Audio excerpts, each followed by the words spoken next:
Donc bienvenue à tous. On va lire un très beau verset du Srimad Bhagavatam. Très très beau. Troisième chant, volume 1, verset 4. Om Namo Bhagavate Vasudevaya.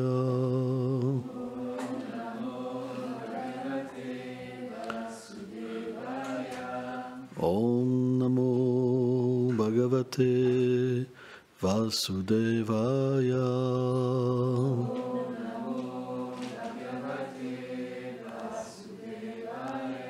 Om Namo Bhagavate Vasudevaya.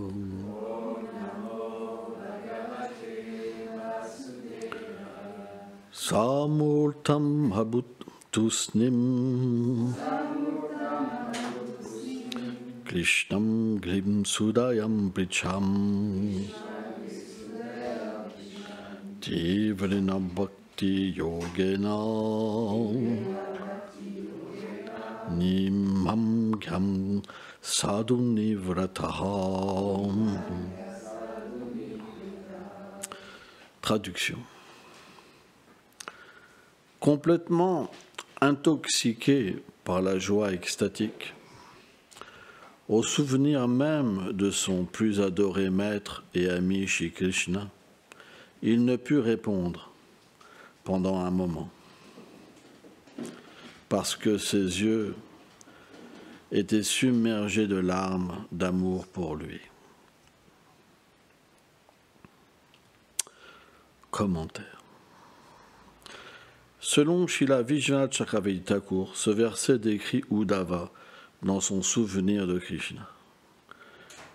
Quand la séparation du Seigneur se manifesta en lui, à cause des questions de Vidura, il s'exclama : « Oh, j'ai été séparé de mon maître. » Pendant 48 minutes, il garda le silence.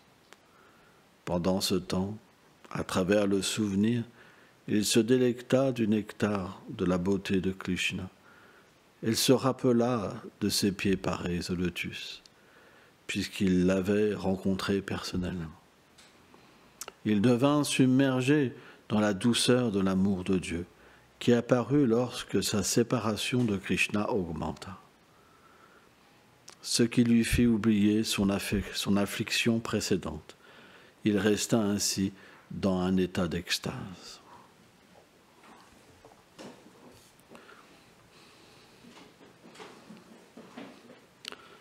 Om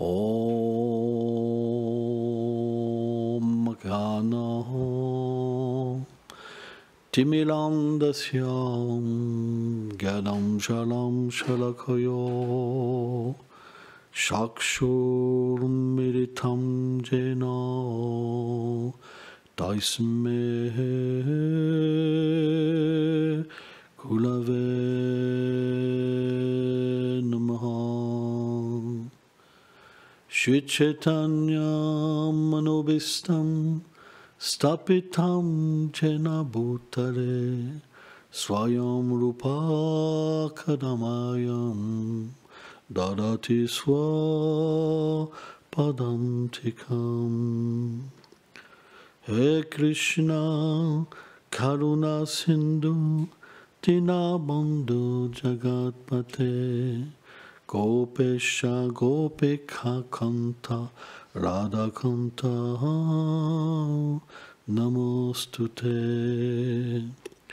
Tapta Kanchana Golangi Radhe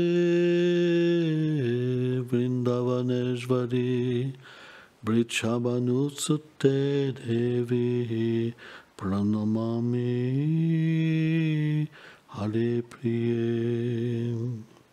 Jaya Shri Krishna Chaitanya Prabhu Nityananda Shri Advaita Gadadhar Shivasadi Gaura Bhaktavinda. Hare Krishna, Krishna Krishna, Hare Hare, Hare Rama, Rama Rama, Hare Hare. Prinnae tulasi devai priyaye keshavasacha Krishna bhakti pratidevi satyavatye namo namaha vanchakalpatarubhyacha kripa sindhubhyaevacha patitanam pavanebhyo vaishnavibhyo namo namaha namo vishnu padaya Krishna plestaya bhutale Srimate Bhakti Vedanta Swami Niti Namine Namaste Sarasvati Deve Kaulavani Pracharine Nirveshesha Sunyavadi Prachachade Shatarine.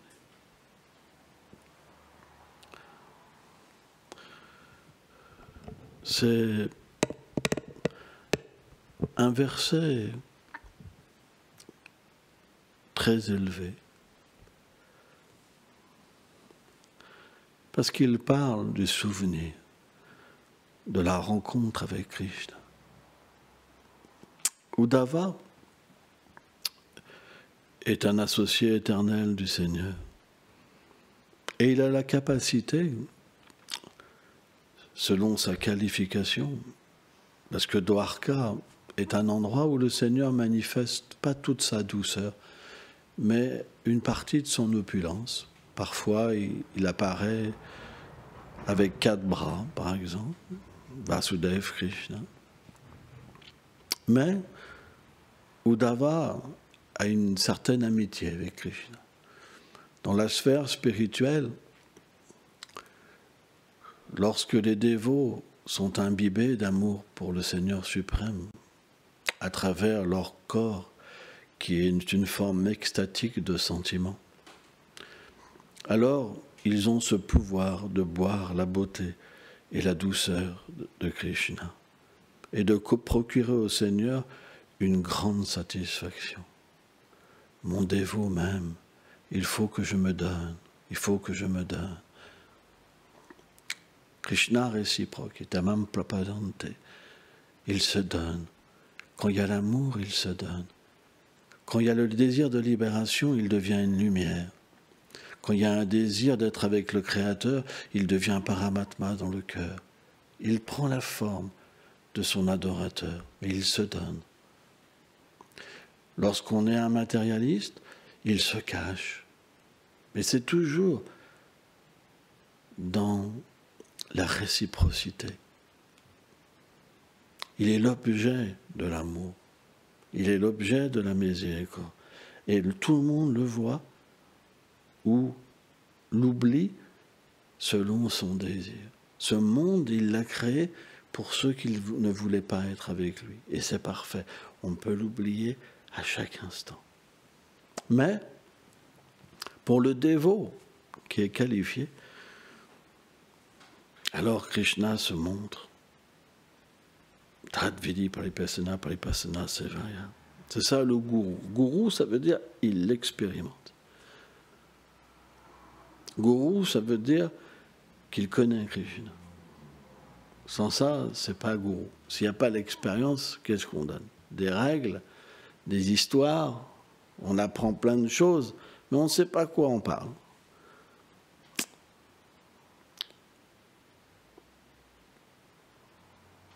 J'avais entendu l'histoire de Siddhartha. C'est une très belle histoire. Et j'ai appris quelque chose d'extraordinaire. C'est que Siddhartha, il a prêché par l'expérience. Ils étaient tous avec leur rituel, leur technique. Il parlait de quelque chose qu'il ne pouvait pas expérimenter. Et lui, pourquoi il a réussi à changer le cœur des gens? L'expérience. Il parlait avec l'expérience. Et quand on parle avec l'expérience, ça change le cœur des êtres vivants. Parce qu'on peut donner l'expérience aux êtres vivants. Alors bien sûr, celui qui ne veut pas d'expérience, ça peut le déranger. Hein? Et donc Krishna, qu'est-ce qu'il fait? Il donne l'expérience à différents personnes, différentes expériences, des expériences illimitées. Et selon notre qualification, alors on devient attiré par une expérience particulière. Mais on a besoin de se connecter avec des gens qui ont l'expérience. Sans ça, c'est aride. C'est du fanatisme. Et ça détruit l'amour. On parle d'amour, mais on ne sait pas de quoi on parle. Et à cause de ça, on accuse les autres. Lui. Et celui-là qui cherche l'amour, qu'est-ce qu'il va penser? Qu'est-ce que je fais là? Dans cet endroit où on parle d'amour, mais en fait, on ne fait que critiquer les autres. Moi, je sais que j'ai eu cette expérience avant d'être un dévot. Cette expérience impersonnelle qui est très forte. C'est une expérience, parce que moi j'ai toujours été à fond dans ce que je faisais. Et j'avais mis un petit Bouddha, une petite Bible, et j'avais prié, j'ai dit, s'il y a quelque chose, si Dieu existe, l'absolu, j'ai besoin de l'expérience. Je ne peux pas vivre sans l'expérience. Et là j'ai prié, et d'un seul coup, quelque chose est venu en moi. C'était tellement fort que j'ai cru que j'allais exploser. Tellement c'était fort. Et là, quand c'est parti, toute ma vie a changé. J'ai pleuré. J'étais complètement lavé. J'avais plus de désir. J'ai arrêté toute activité impie, sans savoir même qu'est-ce qu'il fallait pas faire ou faire. Et là, je me suis dit, tous les gens qui prient, ils doivent être comme ça. C'était ma perception. Je me suis dit, si je vais taper aux portes, tous ils vont être comme ça. Donc je me suis dit, je ne vais pas rester tout seul. J'avais besoin d'une famille, parce que ma femme m'a rejeté, puis personne ne me comprenait, j'étais plus le même. Il est parti où, l'ancien personnage? Vous comprenez? Et là, quand j'ai frappé à différentes portes, j'ai vu des gens qui parlaient de l'amour, mais qui n'avaient pas d'amour, et qui avaient la haine des autres. Telle religion, ça ne pouvait pas accepter les autres ne pouvaient pas accepter les autres. Et là, je me suis dit, mais j'ai ma place nulle part. Et c'était un problème. J'ai beaucoup souffert de ça. Parce qu'on ne peut pas être tout seul, on a besoin d'être avec des gens qui nous ressemblent. Et quand je suis tombé sur les livres de Prabhupada, ça a été quelque chose de très fort. Ça, c'est dû à une vie passée, c'est pas possible. Dès que j'ai pris les livres de Prabhupada, j'ai ouvert, j'ai rien compris. Je comprenais rien. C'était un langage tellement compliqué, du sanskrit, des mots, des ceci. Moi, j'avais été un voyou toute ma jeunesse. Tu vois, je faisais que boire de la bière et me battre. Et là, je me suis retrouvé avec quelque chose que je ne comprenais pas, mais ça a traversé mon cœur. C'était une expérience tellement forte. J'entendais le mot Krishna, Krishna, sois conscient de Krishna, Krishna, Krishna. Et c'était tellement fort que j'ai mis ce livre, j'avais fait un petit hôtel, un peu comme un hippie, tu sais, avec des foulards orange, jaune, violet, comme ça, très baba cool. Et j'avais mis le livre comme ça. Et j'ai commencé à adorer le livre.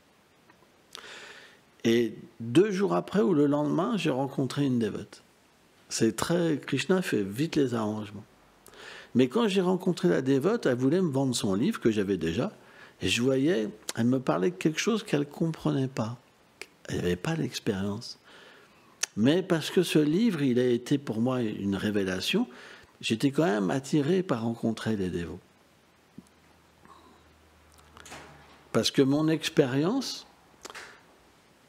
elle m'amenait à continuer le chemin. Si je n'avais pas eu d'expérience et j'avais vu que cette dévote, je ne sais pas si j'aurais continué. Parce que je sentais quelqu'un qui était comme conditionné par un savoir. C'est le côté religieux. On vous dit, vous pouvez être sauvé que par ça, donc tu crois à ça, et le reste, c'est comme il ne faut pas en entendre parler, c'est pas bien, c'est pas beau.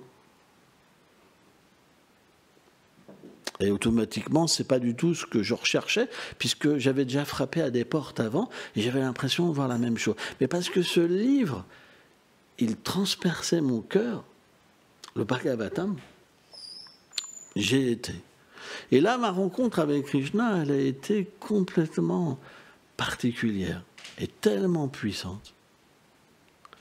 Et je me rappelle, j'avais une photo de Krishna, une petite peinture de Krishna, qui m'accompagnait tout le temps. Je le nourrissais, je lui parlais, je lui donnais de l'amour, je le couchais, je le réveillais.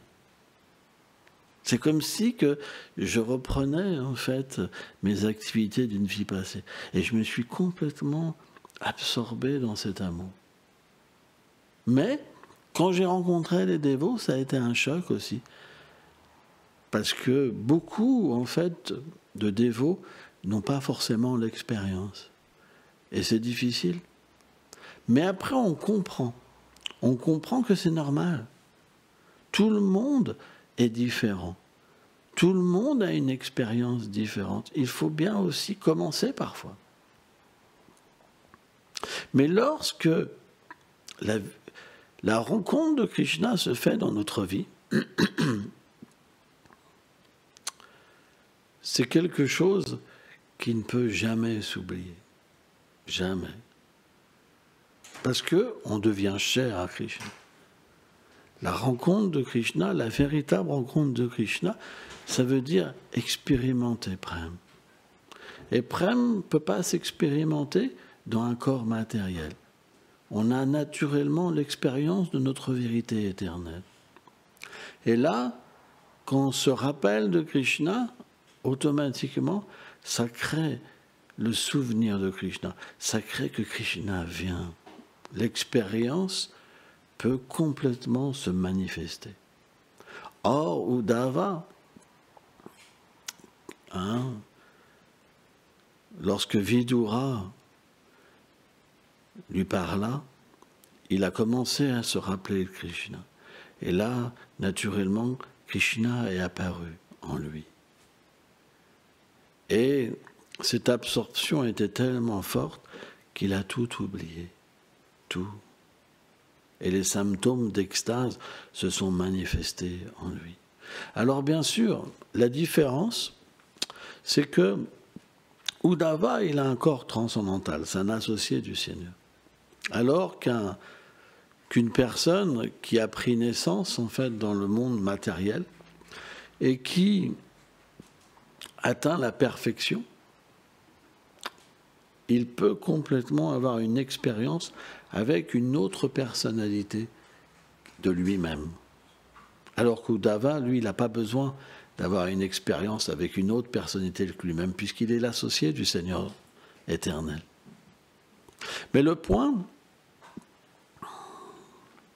c'est que c'est très difficile de comprendre Krishna si on n'est pas aimant de Krishna, si on ne veut pas avoir une relation avec lui, si on ne veut pas se donner à lui, si on ne veut pas exister pour lui, si on ne veut pas mourir pour vivre pour lui. C'est pas possible. Parce que Krishna réciproque avec le sentiment. Donc, l'expérience, elle est possible s'il y a l'amour. D'ailleurs, Srila Vishveshwara Thakur explique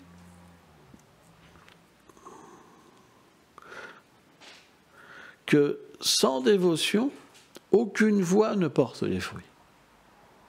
Même si quelqu'un ne croit pas en Dieu, pour avoir un fruit dans son adoration spirituelle, dans sa pratique spirituelle, il doit avoir une forme de dévotion. Parce que comme c'est Antaryami, le Seigneur dans le cœur qui donne le fruit, sans dévotion, il ne donne pas de fruit. C'est pour ça que même les voies qui sont impersonnelles, elles acceptent une forme d'adoration. Moi, je sais, par exemple, quand j'avais été dans un temple bouddhiste, un très beau temple, avec un prêtre très gentil, je me rappelle, il m'avait fait tourner autour d'un stupa, comme ça, et à un moment, j'avais comme la réalisation bouddhiste qui était venu en moi. Hein, ouais, c'était une expérience très particulière. Alors, ce n'est pas mon humeur à moi, moi je suis un dévot qui aime Gopal. Hein. Mais c'est là que j'ai réalisé que chacun a une expérience tellement forte. Les gens qui n'expérimentent pas, ils pensent que les expériences des autres sont fausses. Mais quelqu'un qui expérimente, il peut comprendre que toutes les expériences sont vraies. Un bouddhiste, il expérimente. Un chrétien, il expérimente. Un musulman, il expérimente, etc.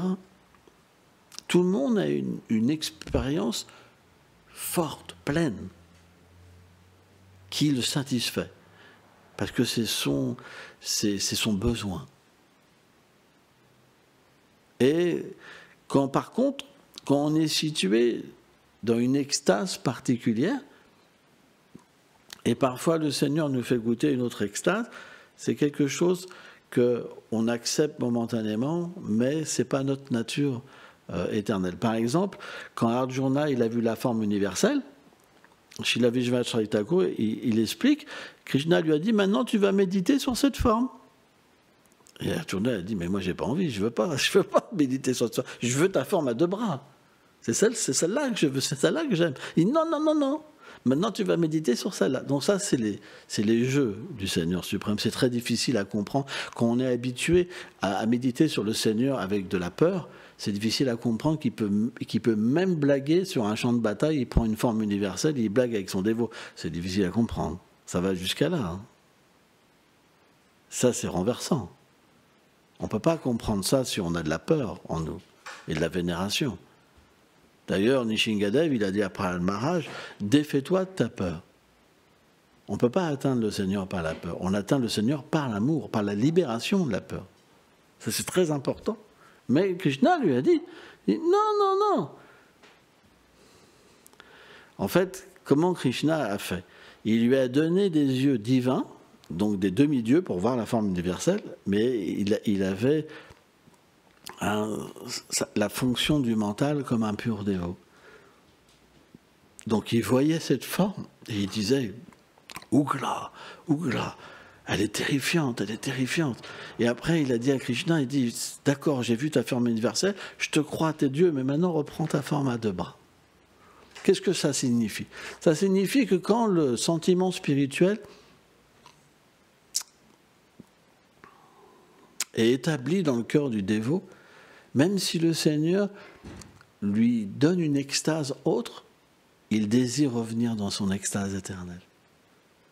Mais ce qui est important, c'est de comprendre que tout le monde est situé avec le Seigneur. Tout le monde. Ça prend du temps à comprendre. C'est vrai. On passe par différentes étapes, mais après on arrête de faire du mal aux autres et de prouver par A plus B qu'ils se trompent, qu'ils sont nuls, qu'ils sont des démons, des machins. Non, c'est fini. On comprend que voilà, c'est un besoin, c'est une évolution. Chacun a un sentiment, chacun a un besoin. Le Seigneur a des formes sans limite. Bouddha est une forme de Krishna. Le Brahman est un aspect du Seigneur. Paramatma est un aspect du Seigneur. La forme universelle est un aspect du Seigneur. Pourquoi certains ne pourraient pas être situés différemment? Pourquoi? Comment on pourrait s'opposer à ça? C'est le Seigneur qui désire ça. Il est l'ami des êtres. Donc quand on comprend ça, et que la réalisation véritable du Seigneur entre dans notre cœur, qu'il a expérience, eh bien on change. On devient amical. On comprend les êtres vivants. On est obligé de les comprendre. Parce que sans ça, on fait mal au Seigneur suprême. Les gens l'aiment comme ça. Il réciproque avec eux comme ça. Vous pensez qu'un chrétien qui a une réalisation, que c'est une illusion? Non, c'est véritable. Le Seigneur se manifeste sous cette forme. Il explique, je prends cette forme, je donne la force au dévot, je lui donne la foi et je lui donne le fruit de son adoration. On ne devrait jamais penser que c'est faux. Jamais, jamais. Pour ça, on devrait avoir le bon respect. On devrait avoir un bénéfice dans tous les lieux de culte. Partout où on devrait aller, on devrait avoir ce bénéfice. Et quand on est fixe dans sa dévotion, ça altère jamais notre sentiment. Jamais. Ça le nourrit au contraire. Bien sûr, quand on est jeune, quand on a une petite foi, qu'on n'a pas d'expérience, quand on va chez les autres et que chez nous, par exemple, ils font tous la tête et que chez les autres, ils sourient tous, on peut se dire, oh là là, j'ai un doute, ils sourient tous, on m'a dit que c'était des démons, et là, quand je reviens, ils font tous la tête, on m'a dit que c'était le plus haut niveau. Alors qu'on peut douter, vous comprenez? Parce que tout le monde dit qu'on est les meilleurs. Vous allez là-bas, on est les meilleurs. Vous allez là-bas, on est les meilleurs. Vous allez là-bas, on est les meilleurs. Et à la fin, tu te dis, mais comment ça? Ils sont tous les meilleurs. Oui, parce que c'est ce qui leur convient le plus. Mais quand la foi est petite, le doute vient. La seule façon de se maintenir, c'est de voir des fautes. Il n'y a pas le choix. Donc c'est un processus, le fanatisme aussi. Il faut le comprendre. Ça se soigne, bien sûr, mais c'est une étape dans la vie spirituelle. Tout le monde passe par là avant de se libérer. C'est pourquoi il faut aussi comprendre. Mais au début, c'est difficile. Moi, je sais qu'au début de ma vie spirituelle, je ne comprenais pas tout. Pourquoi c'était si dur? Pourquoi il y en avait, ils étaient si durs de cœur. Au bout de 20 ans de pratique, 30 ans de pratique, 40 ans de pratique, pourquoi leur cœur n'avait pas changé? Ça m'effrayait. Vraiment, je me dis, mais c'est terrible. C'est terrible. Ben, c'est comme ça. Selon l'attitude qu'on a, l'humilité, la tolérance, le respect, la compassion, on a une attitude. Et le Seigneur réciproque à travers l'attitude. Si l'attitude n'est pas bonne et qu'on critique les autres, on fait du mal aux autres, automatiquement, on ne peut pas développer cet amour et ce lien.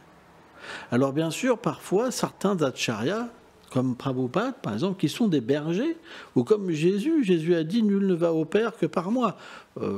Excusez-moi, mais il y a plein de voies qui mènent au Seigneur suprême, qui sont authentiques. Donc on a du mal à comprendre ces paroles parfois. Mais en fait, le Vaishnava, l'Acharya, comme Prabhupada, il doit protéger aussi, pour qu'une personne puisse ne pas s'égarer et à un moment s'éveiller. Quand elle s'éveille, alors il comprend qu'au-dessus de ces paroles-là, il y a une autre vérité. Et aussi, l'Acharya, il peut, dans des moments, être complètement lucide de cette liberté.